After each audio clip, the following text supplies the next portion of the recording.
Hey everyone, welcome back to the channel. Today, we're tackling a common issue that might be throwing your car's check engine light trouble code P2242.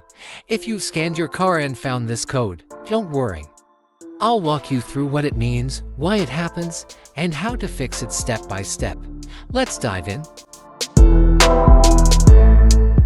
P2242 refers to an issue with the oxygen sensor circuit, specifically a high voltage condition in bank 1, sensor 1.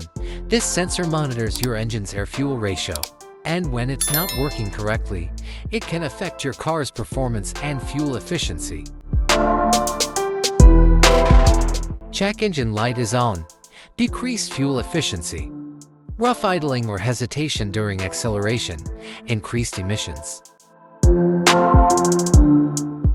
OBD to scanner, multimeter, basic hand tool socket set, wrench. Replacement oxygen sensor if necessary. Safety gear, gloves, and safety glasses.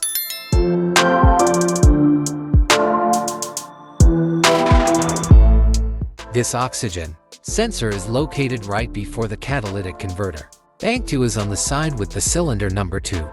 Sensor number 1 is usually the one in the exhaust manifold.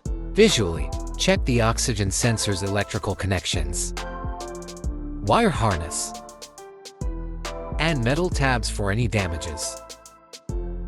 If the damages are found, then replace the oxygen sensor. If there is no damage found on the oxygen sensor, you would need to take your car to consult professional mechanics. Once the new sensor is installed, clear the code using your OBD to scanner and start the engine. Monitor the scanner to ensure the P2242 code doesn't return. Also, take the car for a test drive to confirm everything's running smoothly.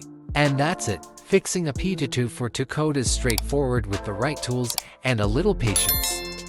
If you found this video helpful, give it a thumbs up and subscribe for more DIY auto repair guides. Got questions or tips of your own? Drop them in the comments below. Thanks for watching, and I'll see you in the next video.